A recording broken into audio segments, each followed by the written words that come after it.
चलें।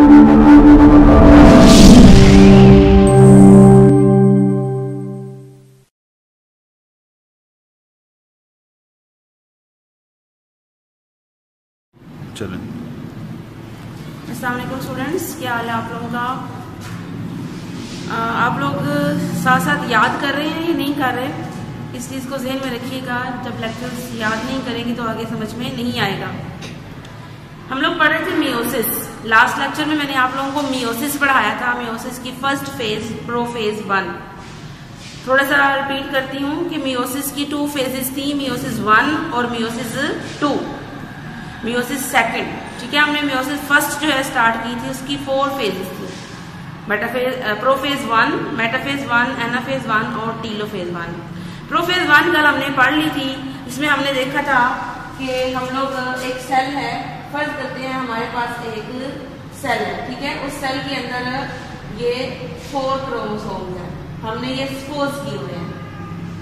ये हमारे पास ओरिजिनल पेरेंट सेल है। हमने देखना है ये ओरिजिनल पेरेंट सेल कैसे डिवाइड होता है। ठीक है, इसको हम देखते हैं कि सबसे पहले ये इंटरफेस में गुजरता है। इंटरफेस से गुजरने के लिए क्या करेगा कि अपने, ये कल हमने पढ़ लिया था लास्ट लेक्चर में कि क्रोमोसोम, ये सेंट्रोमेयर जो है वो डबल हो जाएंगे और डबल होके क्या बना देंगे, माइटोटिक स्पिंडल। ये मैंने कल आप लोगों को पिछले लेक्चर में बता दिया था। अब जब ये एंड में ये यहाँ पे क्रोमोसोम से जब विजिबल हुए तो हमें नजर आना शुरू हुए, तो उस वक्त ये डबल हो चुके थे। ठीक है, और एक पॉइंट पर आपस में जुड़े हुए थे, तो ये न्यूक्लियस टूट गई एंड पे, न्यूक्लियस डिसअपीयर हो गई। किसमें? प्रोफेज 1 के एंड पे ये न्यूक्लियस खत्म हुई, तो ये जो माइटोटिक स्पिंडल है ये प्रॉपर तरीके से तब तक बन चुका होता है। लेकिन जो क्रोमोसोम्स थे वो हमारे क्या हो चुके हैं, वो सेल के अंदर स्कैटर हो चुके हैं, बिखर चुके हैं डिफरेंट प्लेसेस पर, क्योंकि इसका न्यूक्लियोलस और न्यूक्लियस डिवाइड हो गया है, डिसअपीयर हो गया है। तो ये, लेकिन यहाँ पे हमें ये टेट्राड की शक्ल में ही नजर आएंगे। टेट्राड आपको पता है कि 4 क्रोमोसोम प्लाज्मेटा के पॉइंट पर आपस में जुड़े हुए हैं, लेकिन ये डिफरेंट जगह पर आप मौजूद है। ठीक है, अब हमने आगे देखना है, अगली स्टेज में हम देखेंगे कि किस तरह से मेटाफेज 1 में क्या होगा। जब प्रोफेज 1 खत्म हो जाएगी, हमारी अगली स्टेज शुरू हो जाएगी मेटाफेज 1। अब मेटाफेज 1 में क्या होगा, हम कहेंगे ये जो माइटोटिक स्पिंडल है ये ऑक्यूपाई करेगा सेंट्रल पोजीशन में, बिल्कुल वैसे ही जैसे कि माइटोसिस में हुआ था कि मेटाफेज में जो माइटोटिक स्पिंडल है या माइटोटिक अपरेटस है वो सेंटर में आ जाएगा। It occupy the central position of the cell. हमें पता है माइटोटिक अपरेटस में क्या निकलते हैं, ये स्पिंडल। अगर आपको क्लियर नजर आए तो स्पिंडल फाइबर कैसे निकल रहे हैं। अब कुछ स्पिंडल फाइबर लंबे हो जाएंगे। आपको याद है कि हमने देखा था कि ये स्पिंडल फाइबर 2 टाइप्स की होती हैं, एक काइनेटोकोर होते हैं और एक नॉन काइनेटोकोर स्पिंडल फाइबर होते हैं। जो काइनेटोकोर होंगे वो क्रोमोसोम के सेंट्रोमेयर के साथ जुड़ जाएंगे दोनों साइडों से, और नॉन काइनेटोकोर आपस में जुड़ जाएंगे।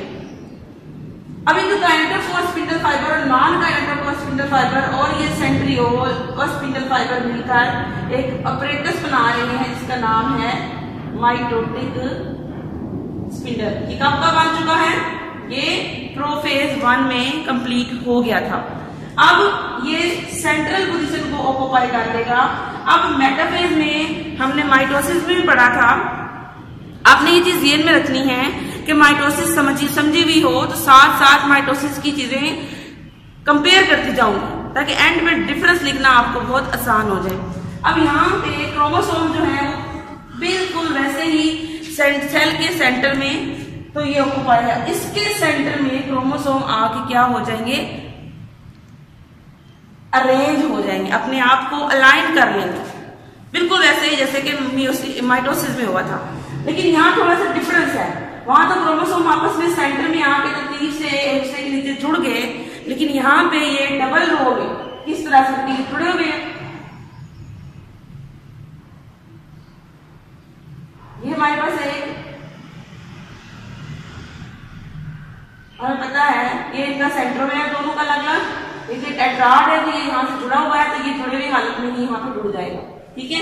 लेकिन ये जुड़ेगा कैसे, एक तरफ का एक स्पिंडल फाइबर जहां पे मैं आपको जो स्पिंडल फाइबर इसको जोड़ेगा उसको मैं जरा डार्क कर देती हूँ, ठीक है।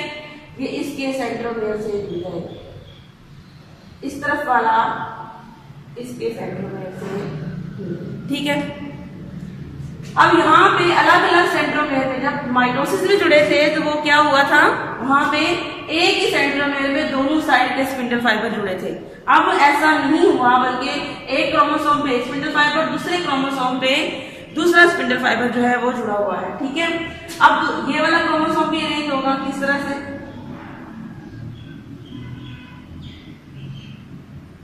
ये इसका सेंट्रोमेयर और ये इसका प्लाज्मेटा, ये इसका सेंट्रोमेयर, ये यहाँ पे जुड़ा हुआ है। अब यहाँ पे ये वाला स्पिंडल फाइबर ये इसको इस तरह से जोड़ लेगा, यहाँ से ये इसको यहाँ से जोड़ लेगा, ठीक है। अब ये इस तरह जितने भी क्रोमोसोम्स के सेट्स होंगे, हमारे पास तो 2 सेट है। अगर हम बात करें ह्यूमन बीइंग के सेल की तो उसके अंदर 23 सेट होंगे। अगर किसी के अंदर 10 क्रोमोसोम्स है तो 4 सेट बनेंगे। इसी तरह से ये सेट्स किस फॉर्म में अरेंज होते जाएंगे, ठीक है। जब ये मुकम्मल तौर पे अपने आप को अलाइन कर लेंगे, क्योंकि ये सेल के सेंटर में अरेंज हुए हैं, तो हमें कहा था कि सेल का सेंटर जो है ना इक्वेटर के तौर पे हम नाम देते हैं, इसको इक्वेटोरियल प्लेट्स भी कहते हैं, इक्वेटोरियल प्लेट, या इसी को हम कहेंगे मेटाफेज प्लेट। सेंटर में ये जो प्लेट बनी है इसको हम मेटाफेज प्लेट कहेंगे। जब ये मुकम्मल तौर पे अलाइन हो गए तो हम कहेंगे मेटाफेज 1 भी कंप्लीट होगी। इसके बाद क्या होगा, मेटाफेज 1 जब कंप्लीट होगी तो हमें पता है कि अगली फेज हमारे पास आ जाती है एनाफेज, ठीक है। अब एनाफेज में क्या होता है कि ये सेपरेट हो जाते हैं। माइटोसिस में क्या हुआ था कि ये सेपरेट, माइटोसिस में ये सेंट्रोमेयर टूट गया था। अब यहाँ पे सेंट्रोमेयर नहीं टूटेगा, बल्कि यहाँ पे ये सारा ये क्या स्पिंडा, ये था क्या मेटा, यहाँ पे क्या मेटा टूट जाएगा। कैसे, ये सेंट्रोमेयर, ठीक है, सेंट्रोमेयर सेंट्रियोल, ठीक है, इसके ये स्पिंडल फाइबर। अब मैं सारे स्पिंडल फाइबर नहीं शो करी, मैं ये वाले शो करूंगी। जब ये टूटेगा तो ये पूरा क्रोमोसोम इस तरफ आ जाएगा, ऐसे ये इस तरफ आ जाएगा और ये वाला इस तरफ आ जाएगा। लेकिन क्योंकि मैंने इसको खींचता हुआ दिखाई दे रहा है, एक फोर्स है इस तरफ से इसको खींच रही है और इस तरफ से ये इसको खींच रही है। अब ये फोर्स इसको खींच रही है तो जब खींचती है तो वो मुड़ जाती है, तो यहाँ में जो नजर आएंगे वो मुड़े हुए दिखाई देंगे। कैसे देखते हैं, ये एक क्रोमोसोम है, ये दूसरा उसका, ये सेंट्रोमेयर, ये हमें झुके हुए दिखाई दे रहे हैं। इस तरह है ना वैसे तो, लेकिन हमें यहाँ पे झुके हुए दिखाई देंगे। तो मैं इसको झुका हुआ कैसे बनाऊंगी, ये एक है, ये इसका दूसरा, ये इसका सेंट्रोमेयर। इस तरह ये दोनों सेपरेट हो गए। अब दूसरा बना लेंगे, ये इसका सेंट्रोमेयर झुके हुए,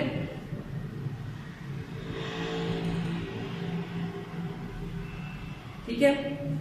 इस तरह से ये सेपरेट हो गए। बाकी स्पिंडल फाइबर भी अब आप बना सकते हैं। आहिस्ता आहिस्ता वो भी खत्म होना शुरू हो जाएंगे, लेकिन आहिस्ता आहिस्ता स्पिंडल फाइबर पीछे की तरफ जा रहे हैं, स्पिंडल फाइबर खत्म हो रहे हैं और ये अपने अपने पोल्स, ये पोल है एक, ये दोनों ऑपोजिट पोल की तरफ जा रहे हैं। जब ये अपने अपने पोल्स पर पहुंच जाएंगे तो वहां पे एनाफेज 1 भी कंप्लीट हो जाएगी, ठीक है। फिर क्या होगा,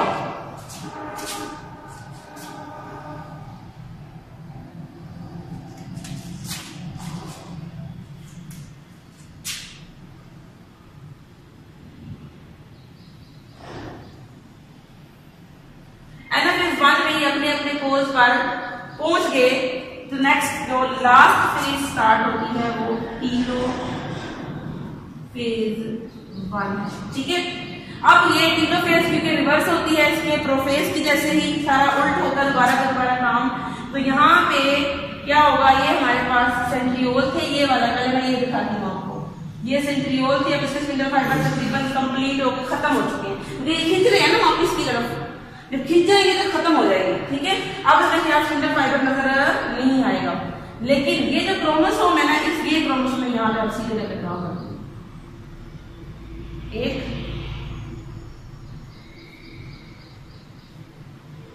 ठीक हो गया, इसके गिर्द न्यूक्लियस बन जाएगा। प्रोफेज में भी अगर याद करें तो हमारा न्यूक्लियस डिसअपीयर हो गया था।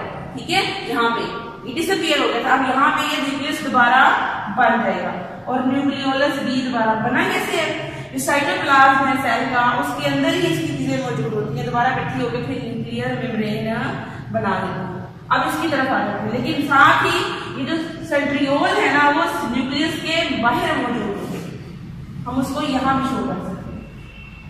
ठीक है, ये न्यूक्लियस की अपर साइड। अब दूसरे वाला ये क्रोमोसोम ड्रॉ करते हैं, एक हमें ये शो कर रहे हैं, हम यहाँ पे इसके गिर्द भी क्या बन जाएगी, न्यूक्लियर मेम्ब्रेन और न्यूक्लियोलस।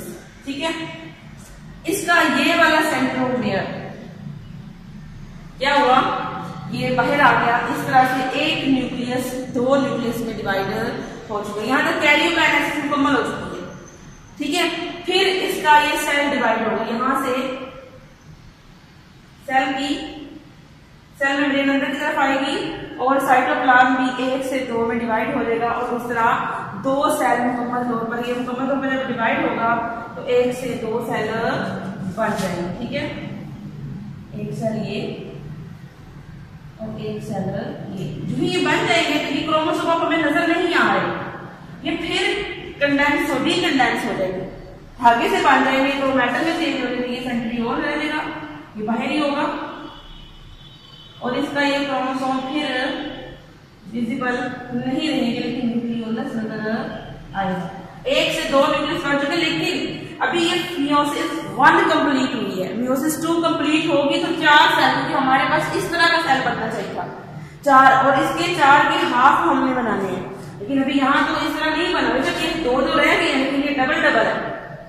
तो मियोसिस 1 कंप्लीट हुई है, तो मियोसिस 1 कंप्लीट होने पर ये दोबारा इनविजिबल हो जाएंगे और हमें नजर नहीं आएंगे। यहाँ से आगे हमारे पास शुरू होगी मियोसिस 2, जो कि हम नेक्स्ट लेक्चर में देखेंगे।